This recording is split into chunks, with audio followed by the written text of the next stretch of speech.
Good morning to everybody. SKM online classes में आपका स्वागत है। आज चैप्टर नंबर 5 और 2 का क्वेश्चन नंबर 7 तक हमने पिछली क्लास में कंप्लीट कर लिए थे। क्वेश्चन नंबर 7 अपना आज समांतर श्रेणी 10, 7, 4 माइनस 62 अंतिम पद श्रेणी है। श्रेणी का अंतिम पद कितना दे रखा हमें? माइनस के 62 का अंतिम पद से 11वां पद याद कीजिए। अभी हमने जो क्वेश्चन नंबर 1 उसमें क्या समांतर श्रेणी का 11वां पद याद कीजिए, समांतर श्रेणी का 20वां पद याद कीजिए या समांतर श्रेणी का 40वां पद याद कीजिए, ऐसे पूछा था। अब इस क्वेश्चन में क्या अंतिम पद से 11वां पद याद कीजिए, यानी ये अंतिम पद है, पीछे से 11वां पद याद नहीं, जो श्रेणी है इसका पीछे से 11वां पद याद कीजिए। तो समांतर श्रेणी का अंतिम पद से 11वां पद हमें क्या करना है? याद करना है। तो इसके लिए एक सूत्र है, ये आपको याद रखना है, आप नोट कर लेना।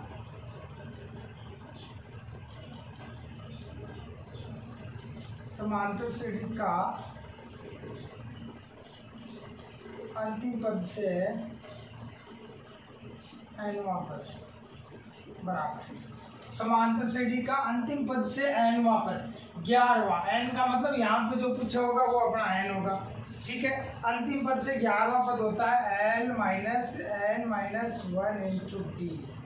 ये फॉर्मूला सबको नोट कर लेना, याद होना चाहिए कि l minus n minus 1 into D, या आप इसको ऐसे लिख दो an minus n minus 1 into D. इस प्रकार भी व्यक्त कर सकते हैं क्योंकि अंतिम पद है, इसको मैंने आपको पहले बताया था। अंतिम पद को हम लिख सकते हैं l बराबर an, यानी ये दोनों को अंतिम पद से लिखा जाता है। या तो अंतिम पद को l से व्यक्त करते हैं या किससे व्यक्त करते हैं? an से। तो हम यहाँ l minus n minus 1 into D लिख सकते हैं या an minus n minus 1 into D. ये आपको याद करना है कि समांतर श्रेणी का अंतिम पद से कोई भी पद पूछे तो ये सूत्र हमें क्या करना है? काम में लेना है। सूत्र की सहायता से देखिए करते हैं, एकदम सरल है। तो दी गई एपी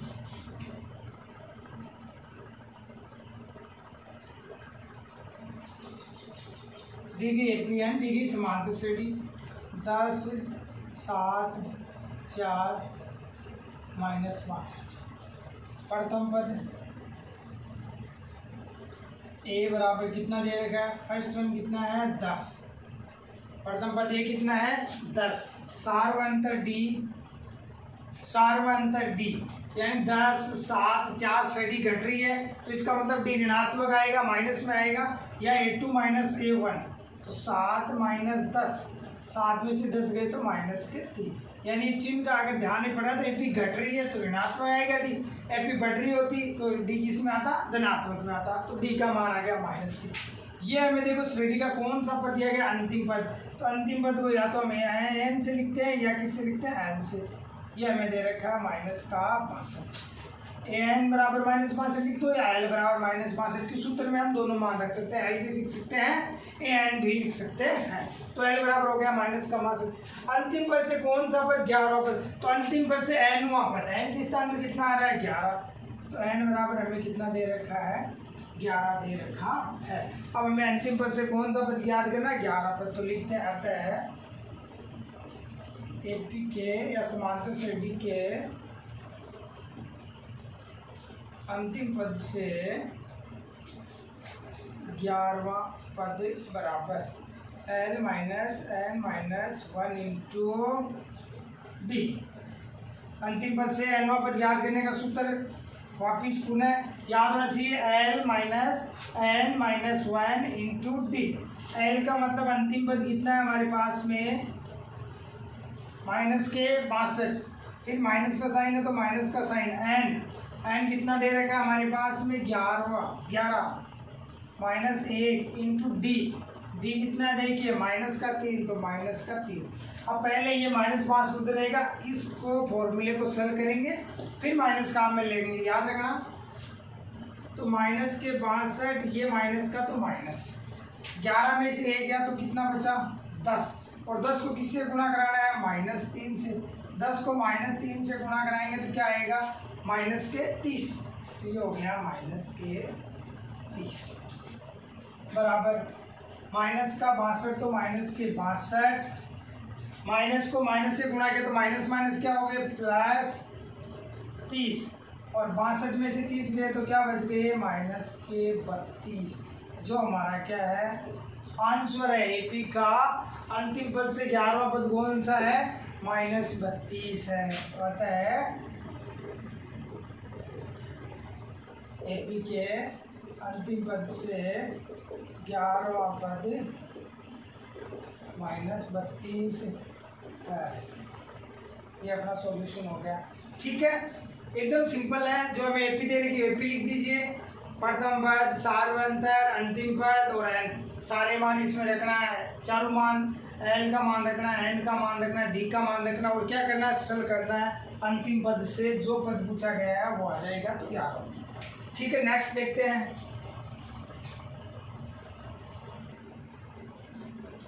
नेक्स्ट क्वेश्चन है 8 नंबर अपना, समांतर श्रेणी 1 4 7 10 88, अंतिम पद दे रहेगा डैश डैश डैश 88 में अंत से 12वां पद ज्ञात कीजिए। अभी जो 7 नंबर किया सर एज इट इज है कि समांतर श्रेणी के अंतिम पद से कौन सा पद ज्ञात करना 12वां पद, और अंतिम पद से nवां पद ज्ञात करने का सूत्र क्या है l minus n minus 1 into T.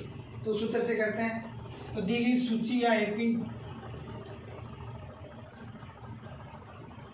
दी गई एपी क्या है 1 4 7 10 88। प्रथम पद ए बराबर क्या दे रखा है 1, सार्वंतर डी बराबर 4 माइनस 1 बराबर 3। प्रथम पद हो गया 1, डी a2 माइनस a1, तो 4 में से 1 गया तो कितना आ गया 3। अंतिम पद कितना दे रखा लास्ट टर्म, एन श्रेणी के इसमें कुछ नहीं, देखो लास्ट में लिखा है यानी अंत पद है, इस श्रेणी का लास्ट पद है ये, तो ये कितना दे रखा है 88। तो एल बराबर कितना दे रखा है 88, एन भी लिखते हैं इसको। तो एन बराबर एल बराबर कितना दे रखा है हमें 88, और अंत से कौन सा पद याद करना 12वां पद, तो अंत से एनवां पद, तो एन बराबर कितना लिखा है, एन बराबर कितना दे रखा है हमें 12, ये 12वां पद हमें क्या करना है याद करना है। तो प्रथम पद ए बराबर हो गया 1, सार्वंतर डी हो गया 3, अंतिम पद हो गया 88, और एन का मान कितना हो गया 12। ठीक है, अब हमें क्या है 12वां पद याद करना, तो लिखेंगे अतः समांतर श्रेणी के अंतिम पद से 12वां पद बराबर, तो श्रेणी के अंतिम पद से nवां पद याद करने का सूत्र मालूम है आपको, l minus n minus 1 into T. L का मान अंतिम पद कितना दे रखा है 88, n कितना दे रखा है 12 माइनस 1 इंटू डी कितना दे रखा है 3, हो गया 88 माइनस 12 में से 1 गया तो कितना हो गया 11, और 11 को 3 से गुणा करो, 11 33, 8 में से 3 गया 5, 8 में से 3 गया 5, तो कौन सा पद आ गया 55। तो अतः समांतर श्रेणी के अंतिम पद से 12वां पद कौन सा है 55 है। यहाँ लिख देंगे अतः अंतिम पद से 12वां पद 55 है, ये अपना हो गया आंसर। श्रेणी के अंतिम पद से 12वां पद कौन है 55 है। श्रेणी दे रखी है, सिंपल सा है। प्रथम पद हो गया डी हो गया a2 माइनस a1, ये अंतिम पद हो गया। एन हमें लिख रखा है कि 12 पद याद कीजिए, एन बराबर 12, और ये सूत्र आपको याद रखना है। अंतिम पद से एनवां पद याद करने का सूत्र L minus N minus 1 into D. Next 9 number है, एक समांतर श्रेणी में देखिए 60 पद है। ध्यान से पता क्वेश्चन क्या कह रहा है कि एक एपी में कितने पद है 60 पद। एक समांतर श्रेणी दे रखी है और उसमें कितने पद है 60 पद है। यदि उसका प्रथम पद यानी ए या मान लो a1 मान लो, यदि उसका प्रथम पद था अंतिम पद कर्म से कितने हैं 7 तथा 125 है, तो एक तो दे रखा है 7, एक दे रखा है 125, 7 तथा 125, 7 तथा 125 है, तो उसका 32वां पद हमें क्या करना है याद करना है। तो अब हमें ये देखिए कह क्या रहा है कि समांतर श्रेणी में 60 पद है।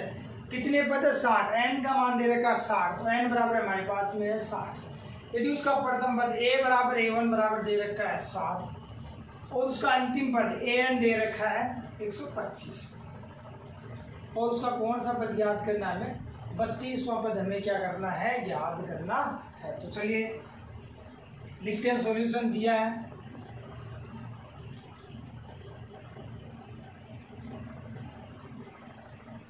है, समांतर श्रेणी में कितने पद है? 60 पद। तो n बराबर दे रखा है 60। यदि उसका प्रथम पद हो गया a और उसका अंतिम पद हो गया a है, तो श्रेणी का प्रथम पद और अंतिम पद घर में से कितना है? 7 और 125। ये तो हो गया 7, ये हो गया 125। ठीक है, तो उसका 32वां पद याद करना। क्या याद करना है? A32वां पद, यानी श्रेणी का 32वां पद यानी A32 हमें क्या करना है? याद करना है। ठीक है, अब A32 का मतलब क्या हुआ? A32 बराबर होता है A प्लस 31। A32 बराबर A प्लस 31 की बार बार बतानी छूटने। an बराबर A plus n minus 1 into D. ये सब समझ गए होंगे, इतने सारे वीडियो आगे। a plus n minus 1 into n का मान यहाँ पे कितना है? 32। तो 32 में से 1 जाएगा तो कितना आएगा? 31। यानी यहाँ जितना उससे 1 कम डी में लिख दीजिए। 32 है तो 31। अब हमें एक तो a चाहिए, a हमारे पास में ऑलरेडी है, कितना है? 7। अब हमें क्या चाहिए? d। तो हम d निकालेंगे। क्या निकालेंगे? d निकालेंगे। तो चलिए d निकालते हैं।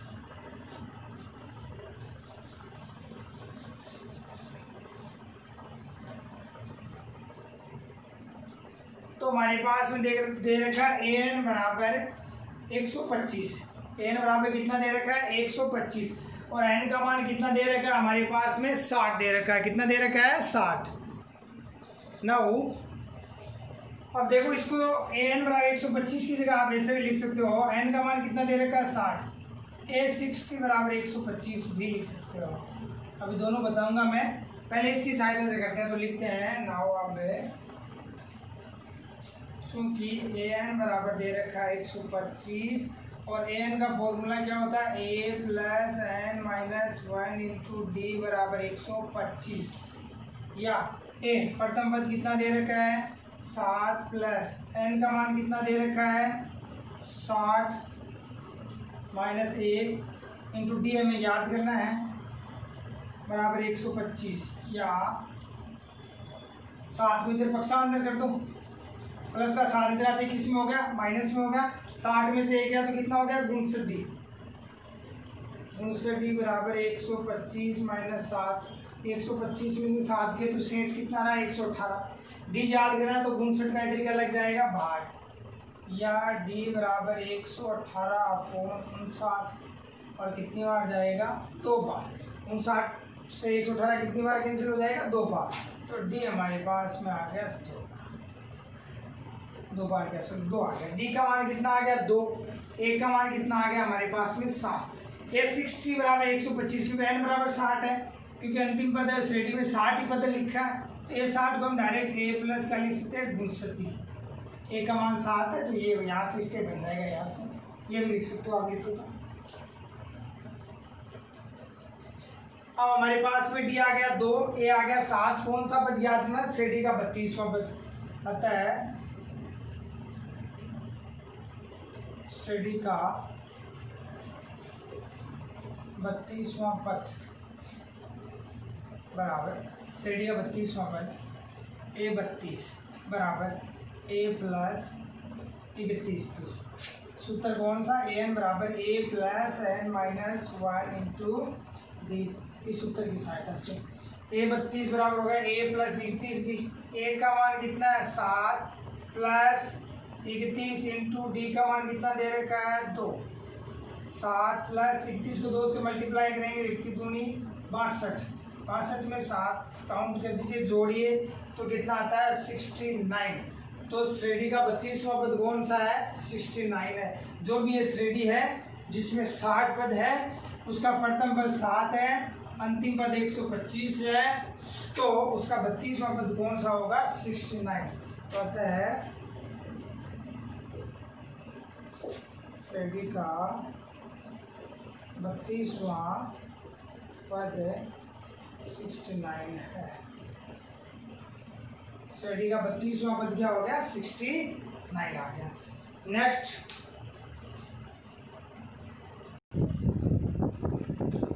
Question number 10। चार संख्याएं समांतर श्रेणी में है। ध्यान से पढ़िए कि चार संख्याएं समांतर श्रेणी में है।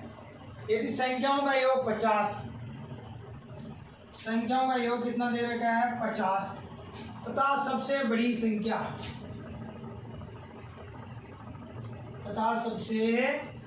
संख्या है वो सबसे छोटी संख्या कितनी गुनी है?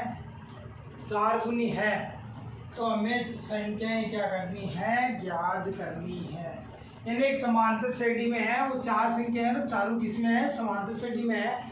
यदि संख्याओं का योग 50 है, यदि उन चारों संख्याओं को मैं काउंट करूं, जोड़ूं, तो योग कितना आएगा? 50 आएगा। और उनकी जो सबसे बड़ी संख्या है वह सबसे छोटी संख्या कितनी गुनी है? 4 गुनी है।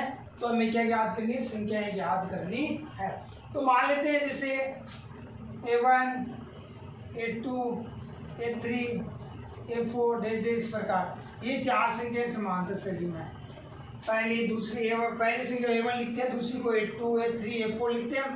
A1 का मतलब होता है A, A1 बराबर होता है या A बराबर होता है A1, या दोनों एक ही बात है, प्रथम पद है। फिर A2 सूत्र से A प्लस D, फिर A3 सूत्र से A प्लस 2D, फिर A4 सूत्र से A प्लस 3। समझ रहे हो बात को? यानी चार संख्या समांतर श्रेणी में है, तो हम संख्याओं को A1, A2, A3, A4, A5 ऐसे काउंट करते हैं। तो A1 का मतलब हो गया A, A2 का मतलब हो गया दूसरी संख्या A प्लस D, तीसरी संख्या A प्लस 2D और चौथी संख्या है A प्लस 3D। तो हमें चार संख्या समांतर श्रेणी में, तो मान लेंगे, माना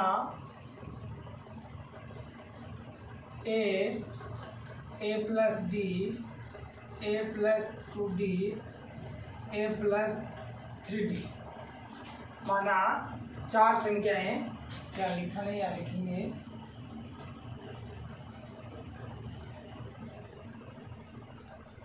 माना चार संख्याएं A plus D, A plus 2D, A plus 3D समांतर श्रेणी में है।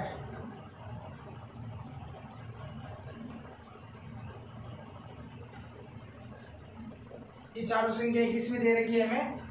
मान ली समांतर श्रेणी में है। अब प्रश्न अनुसार चलिए, पहली शर्त क्या है? फर्स्ट कंडीशन क्या है अपनी? प्रश्न अनुसार पहली शर्त क्या है? फर्स्ट कंडीशन क्या कह रही है प्रश्न की? यदि संख्याओं का योग कितना हो? 50 हो। पहली शर्त है कि इन संख्याओं का योग कितना है? 50। तो प्रश्नानुसार पहली कंडीशन में, फर्स्ट कंडीशन में इनका योग कितना दे रखा है हमें? 50 दे रखा है। तो जोड़ दीजिए A plus D plus A plus 2D plus A plus 3D बराबर 50। ये पहली संख्या, ये दूसरी, ये तीसरी और ये चौथी, इन सबको क्या कर दिया हमने? जोड़ दिया, क्योंकि इनका योग कितना दे रखा है? 50। तो बराबर हो गया 50। ए कितनी बार आ रहा है? 1 2 3 4, ए तो हो गई 4 4 4 A प्लस D कितनी बार आ रहा है? 3 2 5 1 6 6D बराबर हो गया 50। या इसमें देखो 2 का भाग जा रहा है, 2 का भाग दे दीजिए। 4 में 2 का भाग कितनी बार गया? 2A। 6 में 2 का भाग 3D और 50 में 2 का भाग कितनी बार गया? 25 बार। ये अपनी इक्वेशन नंबर होगी ए। भाग क्यों दिया? क्योंकि इन सब में 2, इन दोनों में 2 क्या आ रहा था? कॉमन। यानी 2 जब मैं कॉमन लूँगा तो 2A प्लस 3D बराबर 50।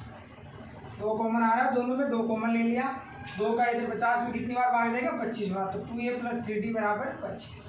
2 का हमने दे दिया भाग, या 2 ले लिया, कॉमन लेके भाग दे दिया। ऐसे मान लीजिए ये अपना होगा समीकरण नंबर 1। अब अपनी सेकंड कंडीशन क्या है? दूसरी शर्त से पर्सन की सेकंड कंडीशन।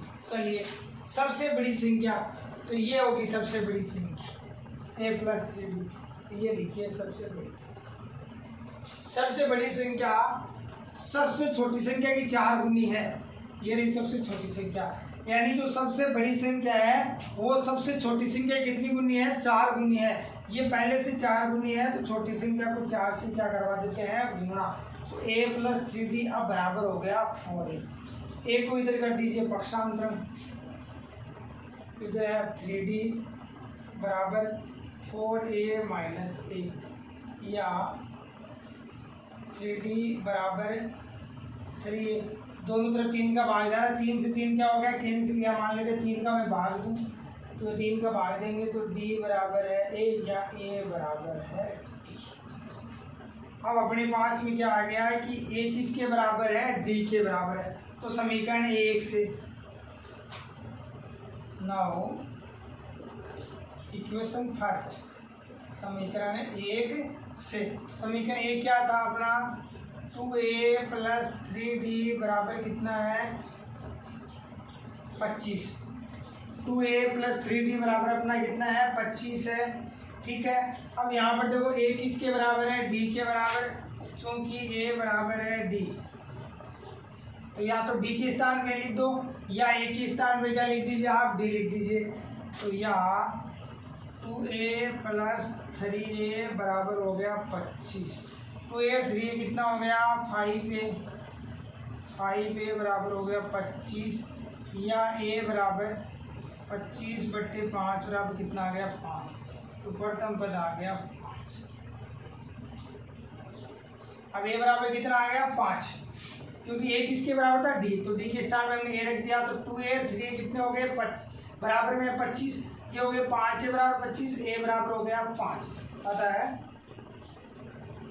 a बराबर d बराबर 5।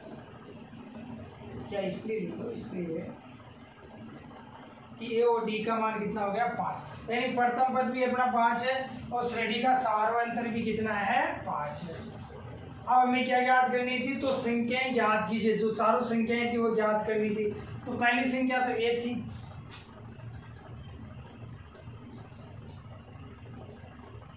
पहली संख्या a बराबर हो गया 5, a बराबर कितना आ गया, 5। दूसरी संख्या क्या मानी थी हमने, a + d, a का मान 5, d का मान भी 5, तो 5 और 5 कितना हो गया, 10। तीसरी संख्या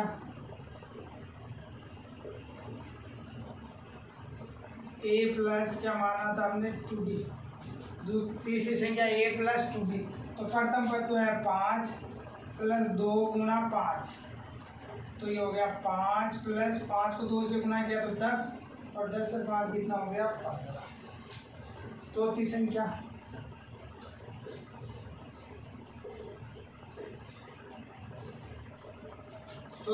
क्या मानी थी हमने, a + 3d। a का मान है 5, 3 × d का मान भी कितना है, 5, दोनों बराबर है। पहले गुणा करेंगे, 5 का तो 5 + 5 तो 15, 15 और 5 कितना हो गया, 20। ये अपने पास में 4 संख्याएं आ गई। अब देखो इन संख्याओं का 50 है, काउंट कर लो, 20, 15 हो गए 35, 10 45, 5 50, 50 है। सबसे बड़ी संख्या 20, छोटी संख्या 4 गुनी है, 5 को 4 से गुना करते हैं 20 आते हैं, इक्वल है। परसेंट के अनुसार चारों संख्याएं सही बैठ रही है, तो आता है संख्याएं, अतः 4 संख्याएं क्रमशः 5, 10, 15, 20 है। अतः 4 संख्या जो हमें याद करनी थी वो क्या है, 5, 10, 15 और 20 है। ये अपना हो गया क्वेश्चन नंबर 10। आज अपना चैप्टर 5 और 2 कंप्लीट हो गया है। क्वेश्चन नंबर हमने 7, 8, 9 और 10 4 क्वेश्चन कर लिए। चारों क्वेश्चन पुनः आपको घर पे अभ्यास करना है इनका, और सीखना है, लर्न करना है। तब तक के लिए आप सबको बेस्ट ऑफ लक।